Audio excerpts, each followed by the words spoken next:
On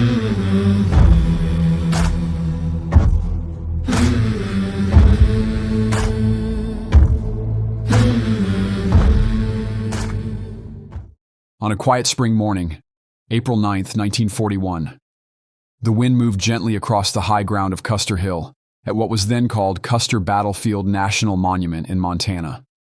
The site had been protected land since 1879 and officially designated a national cemetery in 1886.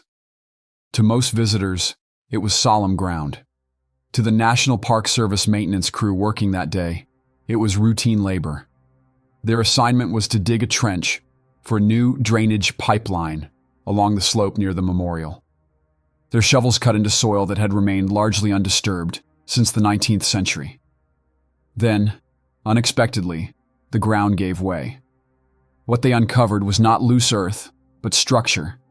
A wall built from small cottonwood logs, laid horizontally and carefully fitted together. As the trench opened further, one end of the wooden structure collapsed inward and bones spilled out. Horse bones, dozens of them.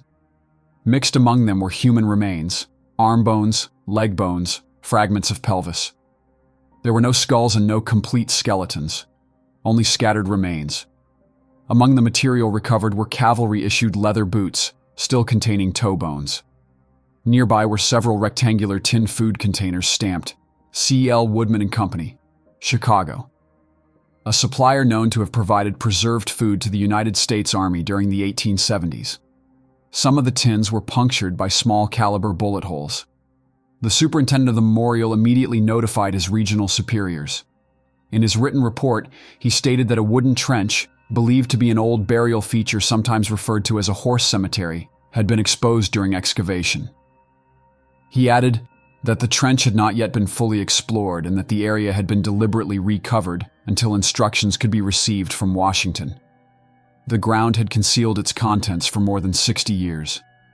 To understand why these remains were there, one must return to the years following the Battle of the Little Bighorn in June of 1876, when over 200 men of the 7th United States Cavalry were killed during a single day of fighting along the Little Bighorn River.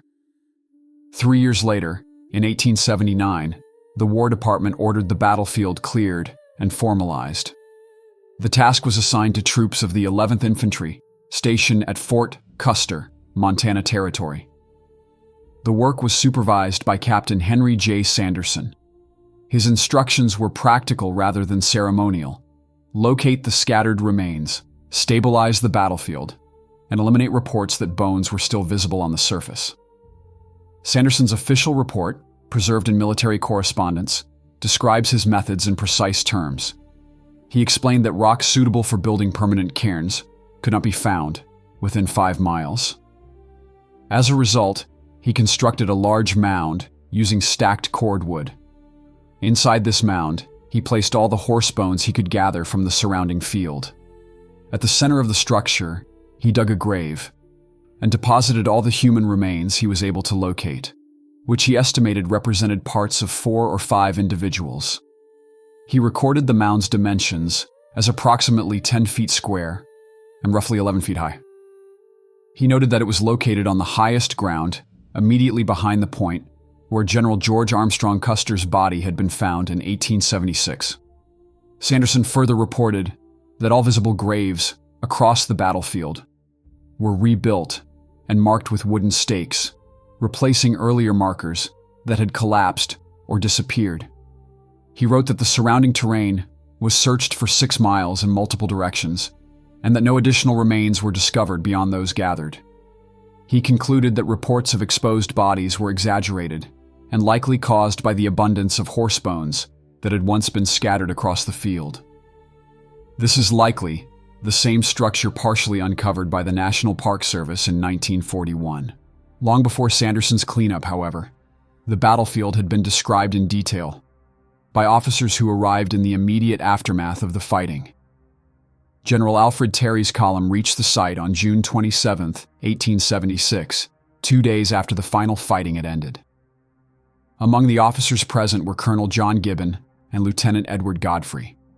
Their written accounts remain among the most precise descriptions of Custer Hill. They described a concentrated final position near the summit, where soldiers had taken cover behind the bodies of their fallen horses.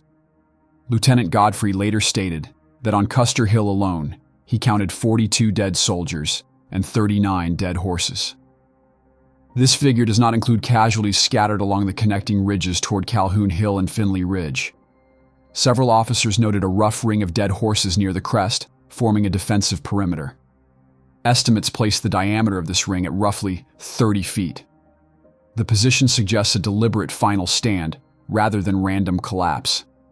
Colonel Gibbon recorded that multiple dead horses lay along the southwest slope, and that at the very top of the hill several carcasses lay close together, bloated by exposure and rigid in the heat. Just below the crest, beside one of those horses, Custer's body was located. The horses were not incidental to the battle. The 7th Cavalry brought roughly 600 horses and mules into the campaign. Many were killed by gunfire. Others were deliberately shot by soldiers to create makeshift breastworks. Their bodies became part of the battlefield's physical structure. One horse, however, survived. Several days after the battle, troops searching the area near the Little Bighorn River discovered a wounded horse attempting to rise. The animal was identified by members of the 7th Cavalry as Comanche, the buckskin gelding, ridden by Captain Miles Walter Keogh. Keogh had been killed during the fighting, but Comanche remained alive despite extensive injuries. Veterinary examination recorded at least 7 distinct wounds. 4 bullets had passed through his shoulder and flank. 1 bullet passed through his hoof. He had wounds in both hind legs and signs of severe dehydration and exhaustion. Comanche was transported by steamboat from the Yellowstone River to Fort Abraham Lincoln in Dakota Territory. There he spent approximately 1 year under veterinary care recovering. In April of 1878, the regimental headquarters of the 7th Cavalry issued a formal written order regarding Comanche's status. The order declared that the horse was to be preserved as a living memorial to the regiment's losses at the Little Bighorn. It instructed that he was never again to be ridden or used for labor. A special stable was to be provided. On ceremonial occasions, he was to be led fully saddled but riderless at the head of regimental formations. Comanche lived for another 18 years.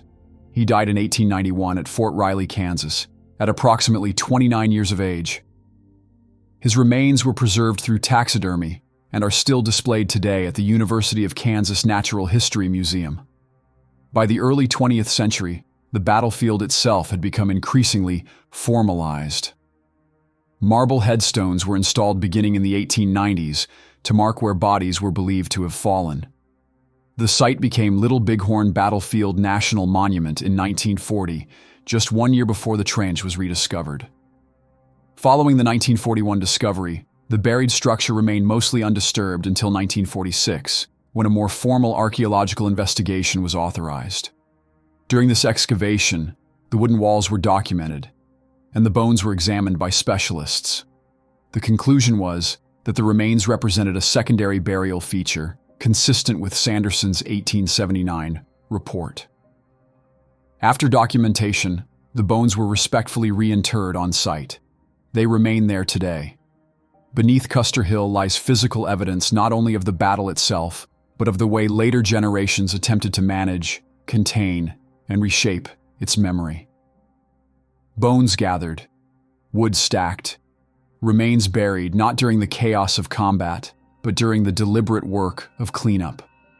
The horses buried there were not symbols in life. They were transportation, protection, and often the last barrier between a man and death. Many were killed intentionally to serve as cover. Others died where they fell. Their remains became part of the landscape.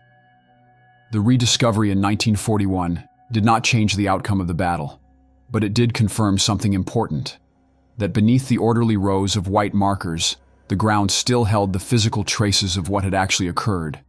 Not legend, not interpretation, but material evidence. Beneath Custer Hill, the earth still holds its witnesses, not only of men, but of horses. Animals that carried soldiers into combat, stood beside them under fire, and in many cases, died exactly where they stood. Their story is not separate from the battle. It is part of it.